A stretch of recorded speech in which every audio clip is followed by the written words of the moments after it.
CM Dhami ने प्रदेशवासियों को विश्व पर्यावरण दिवस पर शुभकामनाएं दी। सीएम ने पौधारोपण कर प्रदेशवासियों को दिया संदेश।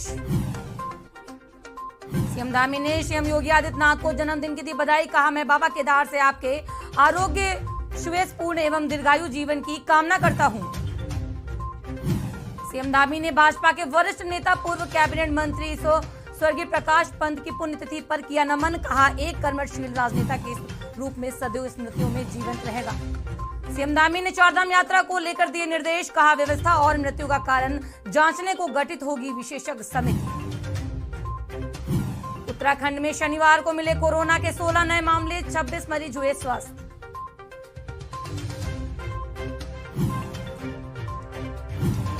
उत्तराखंड में पर्वतीय क्षेत्रों में हल्की बारिश दे सकती है राहत। मैदानी इलाकों पर जारी रहेगा गर्मी का सितम। आप देख रहे हैं के न्यूज, खबरों का सारथी। नमस्कार, मैं रूपांशी मिश्रा, उत्तराखंड बुलेटिन में आपका स्वागत है। मुख्यमंत्री श्री पुष्कर सिंह धामी ने शनिवार को देर शाम मुख्यमंत्री आवास में चारधाम यात्रा व्यवस्थाओं की समीक्षा की। उन्होंने यात्रा के दौरान यात्रियों के स्वास्थ्य को लेकर चिंता व्यक्त करते हुए इस संबंध में प्रभावी व्यवस्था सुनिश्चित करने के निर्देश दिए। मुख्यमंत्री ने इसके लिए एक्सपर्ट कमेटी गठित की जाने के भी निर्देश दिए। उन्होंने कहा कि यात्रा के दौरान हो रही मृत्यु के वास्तविक कारणों की भी सही स्थिति जनता के समक्ष रखी जाए, ताकि चारधाम यात्रा पर आने वाले श्रद्धालु आवश्यक एहतियात बरतें। उन्होंने इसके लिए बुजुर्ग एवं अस्वस्थ लोगों के स्वास्थ्य परीक्षण की कारगर व्यवस्था सुनिश्चित करने को भी कहा।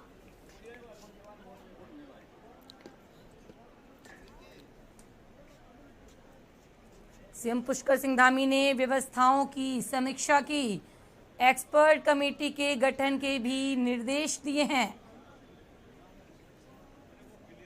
आज विश्व पर्यावरण दिवस है। इस विश्व पर्यावरण दिवस पर हम सब लोगों ने यहाँ पर एक पौधारोपण के साथ साथ एक संगोष्ठी भी की है और इस संगोष्ठी के माध्यम से सभी को एक प्रकार का हम लोगों ने सभी से अनुरोध किया है कि हमारी चूँकि हिमालय राज्य, इसके अंदर पर्यावरण का संरक्षण हो, जल जंगल जमीन सुरक्षित हो और जो हमारा पर्यावरण है वो सुरक्षित रहे। हम इकोलॉजी और इकोनॉमी दोनों का ध्यान रखते हुए हमारा देहरादून शहर, अन्य हमारे शहर सभी के सब धीरे धीरे एक क्लीन सिटी के रूप में जाने जाए, उस दिशा में हम लोग काम करेंगे और पूरे हिमालय राज्य से, हिमालय से पूरे देश को और दुनिया को एक संदेश देने का काम भी यहाँ से होगा।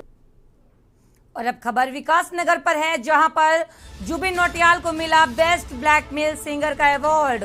अबू धाबी में आयोजित IIFA अवार्ड समारोह में मिला अवार्ड। जुबिन ने अपने सोशल मीडिया अकाउंट पर शेयर की फोटो वीडियो। जुबिन ने माता पिता और दर्शकों को दिया इसका श्रेय।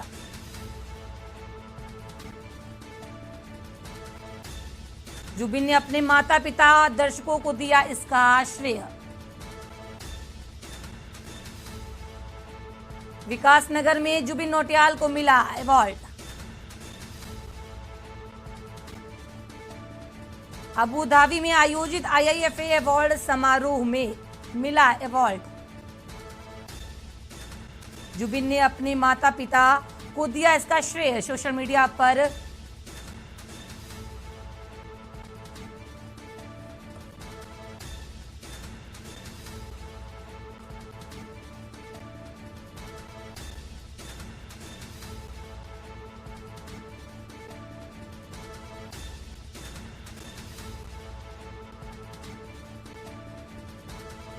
हमारे संवाददाता तबरेज खान हमारे साथ जुड़ चुके हैं। तबरेज, आज अवार्ड से अबू धाबी को सम्मानित किया गया, उनको अवार्ड मिला है। सोशल मीडिया पर उन्होंने अपने माता पिता को इसका श्रेय दिया है। जुबिन ने अपने माता पिता को, दर्शकों को इसका श्रेय दिया है। जी बिल्कुल, एक क्षेत्र के लिए एक हद की बात है कि जो जुबिन नौटियाल यहाँ पे सिंगर हैं बॉलीवुड के, जुबिन नौटियाल, जिनके पिता रामचंद्र नौटियाल एक भाजपा नेता भी हैं। कल ये लोग अबू धाबी पहुंचे थे IIFA अवार्ड के लिए, जहां इनको नॉमिनेट किया गया था बेस्ट सिंगर के लिए, वहां इनको अवार्ड मिला है। जी, जुबिन ने इसकी तस्वीरें भी सोशल मीडिया पर और अपने दर्शकों को शेयर की हैं। जी बिल्कुल, जैसे उनके सोशल मीडिया अकाउंट है, फेसबुक हो या ट्विटर है या फिर आपका इंस्टाग्राम अकाउंट है, उस पर उन्होंने अपने फोटोज और वीडियो शेयर किए हैं और इसका सीधा श्रेय अपने माँ बाप को और दर्शकों को दिया है। शुक्रिया आपका तबरेज। तो अबू धाबी में आयोजित IIFA में अवार्ड मिला जुबिन नौटियाल को और उसके लिए उन्होंने अपने माता पिता को भी इसका श्रेय दिया और दर्शकों को।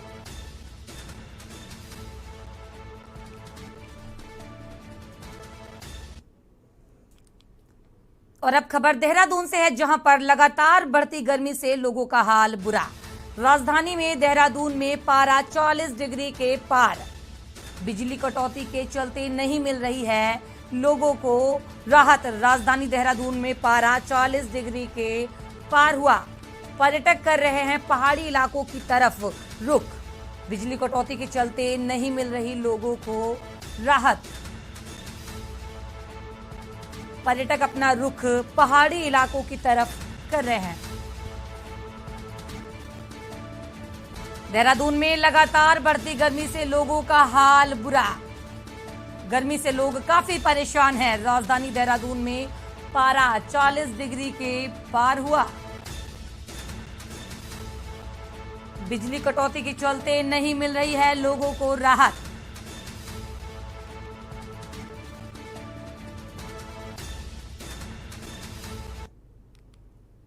और अब खबर नैनीताल से है, जहां पर नैनीताल के कैंची धाम के मेले के लिए प्रशासन ने तैयारियां शुरू कर दी हैं। इस बार मेले में 2 लाख से ज्यादा श्रद्धालु आने की उम्मीद है, जिसको लेकर प्रशासन ने खाका तैयार किया है। मेले में भीड़ को लेकर पार्किंग और वाहनों की आवाजाही के लिए पुरानी व्यवस्था को ही लागू किया जाएगा। वहीं बाइक और निजी वाहनों को भी 15 जून को कैंची जाने की अनुमति नहीं होगी। वहीं एसडीएम ने कहा कि आपदा के दौरान खराब सड़कों को ठीक कर लिया जाएगा और पानी बिजली की व्यवस्थाएं भी दुरुस्त करने के निर्देश दे दिए गए हैं। कैंची धाम आने वाले श्रद्धालुओं को सटक सेवा सुविधा प्रशासन देगा और डॉक्टरों की टीम भी वहां पर तैनात रहेगी। 15 जून कैंची धाम के मेले की तैयारियां जोरों शोरों पर। 15 जून कैंची धाम के मेले की तैयारियां शुरू।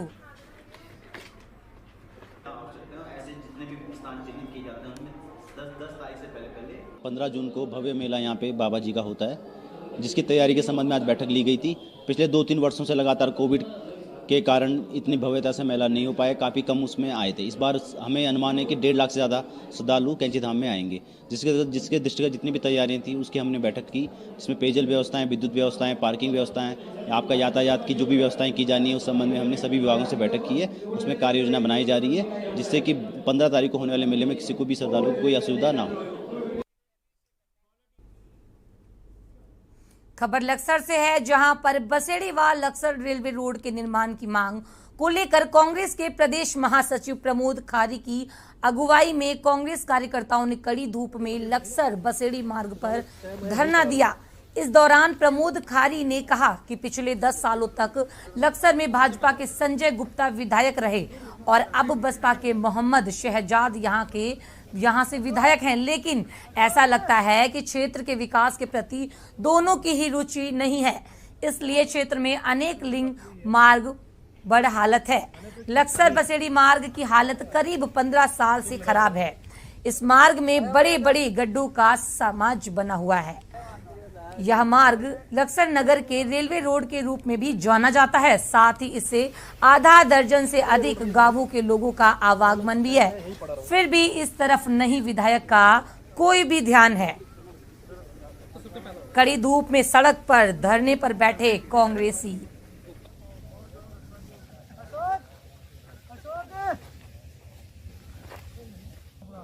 चुनाव को 3 से 4 महीने हो गए हैं खत्म हुए। आदरणीय विधायक जी से हमने भी प्रार्थना करी थी और जो अभी हमने 15 दिन पहले भी यहाँ पर एक लाइव शो किया था, हमने इस रोड को दिखाया था जनता को। विधायक जी को तभी इस चीज़ पे संज्ञान लेना चाहिए कि भाई लक्सर की जनता ने आपको इतना बड़ा मैंडेट दिया है, आपसे इतनी उम्मीद करके इतना बड़ा आपको मैंडेट दिया, तो आपको लक्सर विधानसभा में इन सब चीज़ों को, जैसा भी रोड है, जिस रोड पर मैं आज बैठा हूँ धरने पे, ये रोड कई रोडों को जोड़ती है, काफ़ी लोगों का आगमन यहाँ होता है। आज ये रोड 15 सालों से बनी नहीं है। विधायक जी का ध्यान क्यों नहीं जाता इस चीज़ पे? खबर देहरादून से है, जहां पर राष्ट्रीय और राज्य स्तर पर एआईसीसी के नव संकल्प चिंतन शिविर आयोजन के बाद जिला मुख्यालयों पर भी चिंतन शिविर हो चुका है। उत्तराखंड प्रदेश कांग्रेस कमेटी राज्य के सभी जिलों में नव संकल्प चिंतन शिविर का आयोजन करेगी।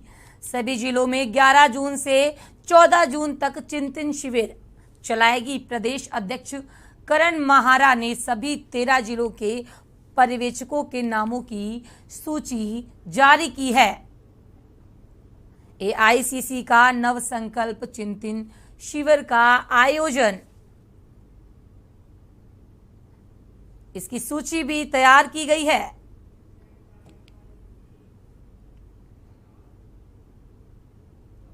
और अब खबर सुल्तानपुर से है, जहां पर पट्टी में हाईकोर्ट के आदेश के बाद स्थानीय प्रशासन द्वारा तालाब की भूमि से अतिक्रमण हटाने के लिए अभियान चलाया जा रहा है। आपको बता दें कि सुल्तानपुर पट्टी में तालाब की भूमि पर लोगों द्वारा अतिक्रमण किया हुआ है, जिसको हटवाने के लिए अकरम द्वारा हाई कोर्ट में याचिका दायर की गई थी, जिस पर न्यायालय ने प्रशासन को अतिक्रमण हटाने के निर्देश दिए हैं। इसी के चलते एसडीएम राकेश चंद्र तिवारी ने राजस्व व नगर पंचायत की टीम के साथ तालाब की भूमि पर किए गए अतिक्रमण को चिन्हित किया और लोगों को 2 दिन में भूमि स्वयं खाली करने के निर्देश दिए हैं। इस दौरान एसडीएम राकेश तिवारी ने कहा कि यदि 2 दिन में लोगों द्वारा अतिक्रमण नहीं हटाया जाएगा तो प्रशासन द्वारा जेसीबी की मदद से अतिक्रमण को हटाने का कार्य किया जाएगा।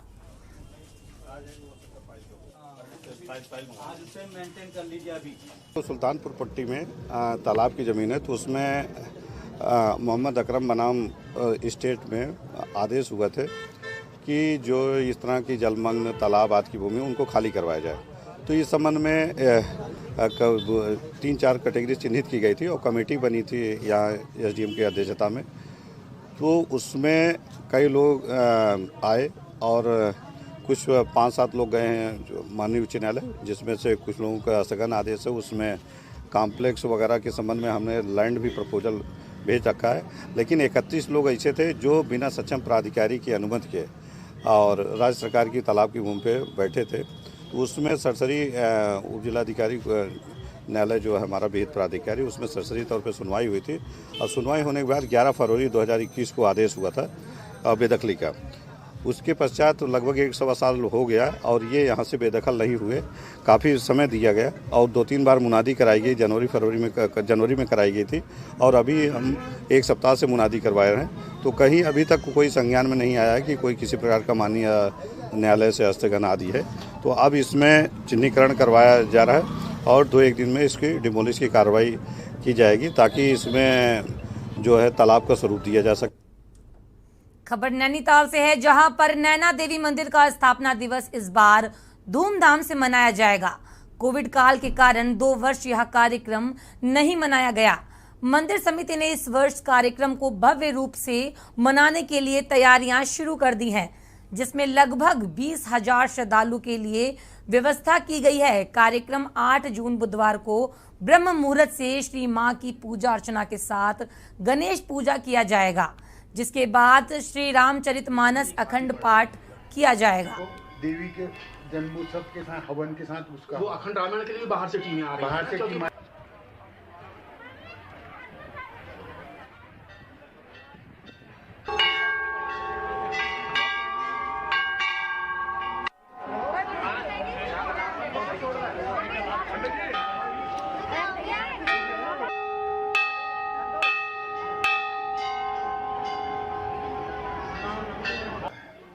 इस बार 2 साल के कोविड के महामारी के बाद इस बार ये आयोजन हो रहा है और शहर में जिस तरह की भीड़ है उससे लगता है कि भारी संख्या में श्रद्धालु आएंगे।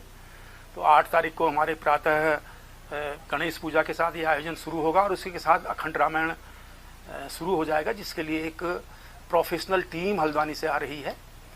और फिर ये जो है अखंड रामायण तो चलता रहेगा। फिर मुख्य पूजा 9 तारीख की सुबह कुल पूजा एक होगी, जिसमें मोतीराम शाह, अमरनाथ शाह के वंशज और उनका कुटुंब उसमें शामिल होता है।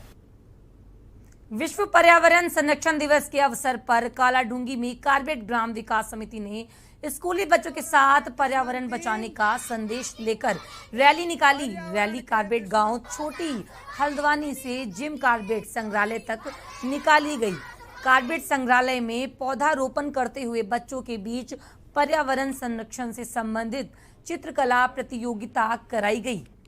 कार्बेट संग्रहालय में घूमने आए पर्यटकों ने भी पर्यावरण संरक्षण का संदेश दिया।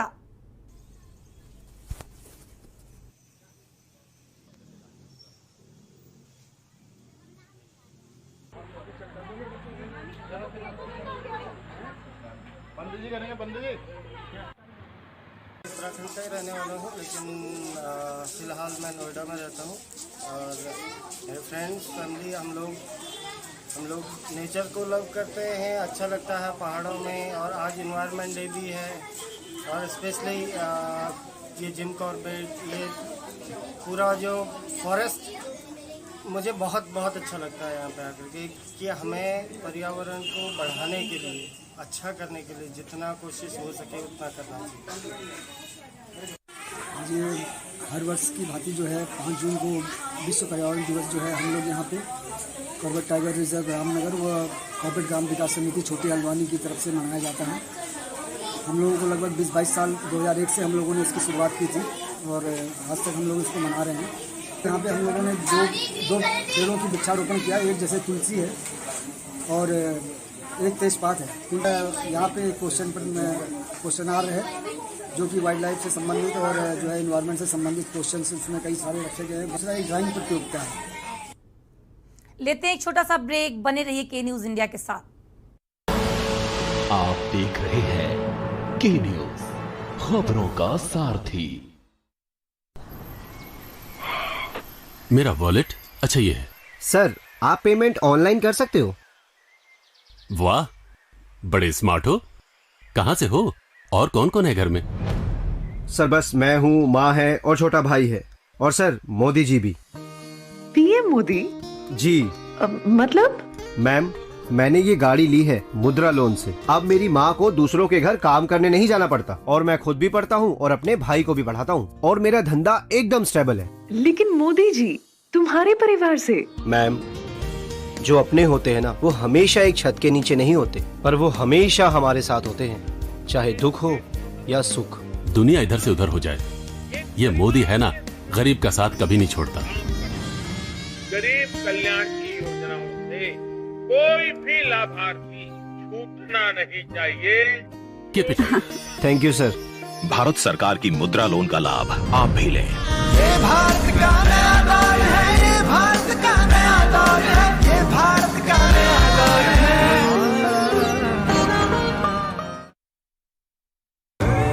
देखें कौन नया खिलाड़ी आया है,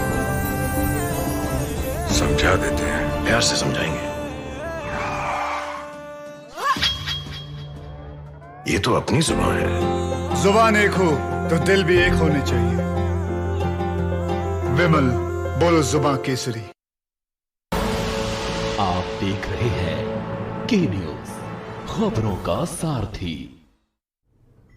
ब्रेक के बाद आपका स्वागत है और अब खबर काशीपुर से है, जहां पर क्लीन एंड ग्रीन संस्था द्वारा काशीपुर में विश्व पर्यावरण दिवस के अवसर पर वृक्षारोपण कार्यक्रम का आयोजन किया गया। साथ ही इस मौके पर मां बाल सुंदरी देवी के परिसर के साथ ही मोटेश्वर महादेव परिसर में भी संस्था द्वारा वृक्षारोपण किया गया। इस मौके पर पूर्व दर्जी राज्य मंत्री सुखदेव सिंह नामधारी ने भी गुरुद्वारे में वृक्षारोपण कर प्रकृति के संतुलन को बनाए रखने के लिए हरियाली की महत्ता को बताया। पर्यावरण दिवस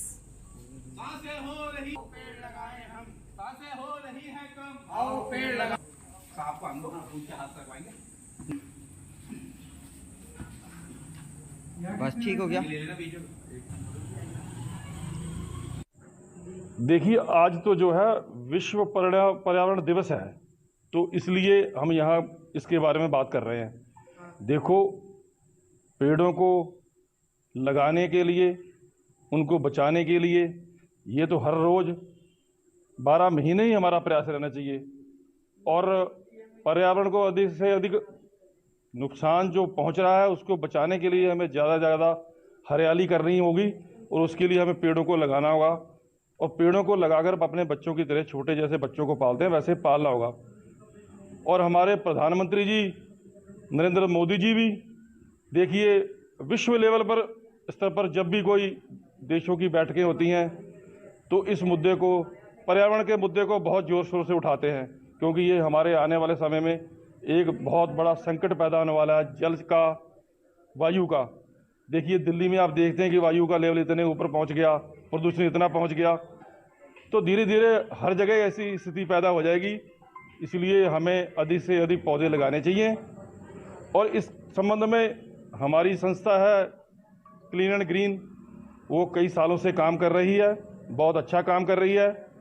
उसके प्रदेश अध्यक्ष हमारे राजकुमार विक्की सौदा जी बहुत अच्छा काम कर रहे हैं। उनकी पूरी कार्यकारिणी, उनकी पूरी टीम इसके संबंध में हमेशा, ये नहीं कि आज ही, अगर विश्व पर्यावरण दिवस है तो आज ही, वो हमेशा जागरूकता के बारे में पैदा करते रहते हैं और लोगों में उत्साह लाते रहते हैं।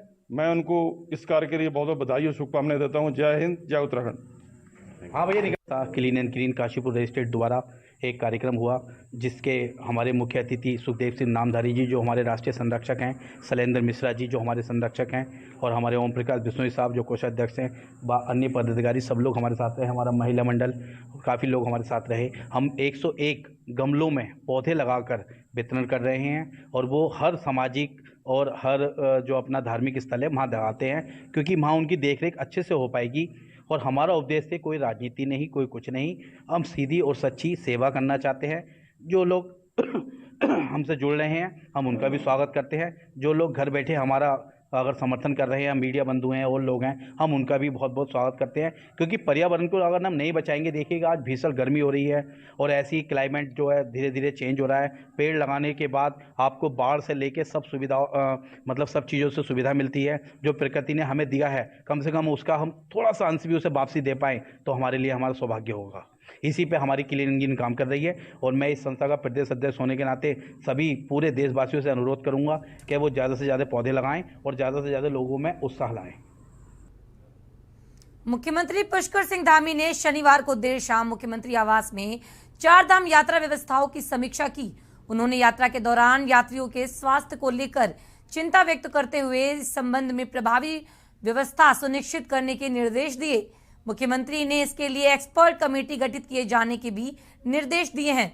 उन्होंने कहा कि यात्रा के दौरान हो रही मृत्यु के वास्तविक कारणों की सही स्थिति जनता के समक्ष रखी जाए, ताकि चारधाम यात्रा पर आने वाले श्रद्धालु आवश्यक एहतियात बरते।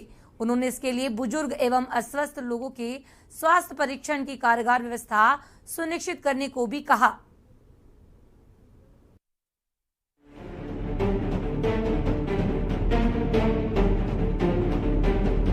मुख्यमंत्री के निर्देश दिए हैं कि बुजुर्ग लोग अपना स्वास्थ्य परीक्षण कराने के बाद ही यात्रा पर आए। इसकी व्यवस्था पर ध्यान दिया जाए ताकि चारधाम यात्रा पर आने वाले श्रद्धालु आवश्यक एहतियात बरतें। इस संबंध में चारधाम यात्रा से संबंधित व्यवस्थाओं के प्रति नकारात्मक संदेश से बचाव के साथ ही यात्रा के संबंध में की गई सभी आवश्यक व्यवस्थाएं सुनिश्चित करने के लिए पर्यटन, स्वास्थ्य, परिवहन एवं SDRF के अधिकारी समन्वय से कार्य करें। नियमित रूप से मीडिया को भी वास्तव स्थिति से अवगत कराया जाने की व्यवस्था भी सुनिश्चित कराएं।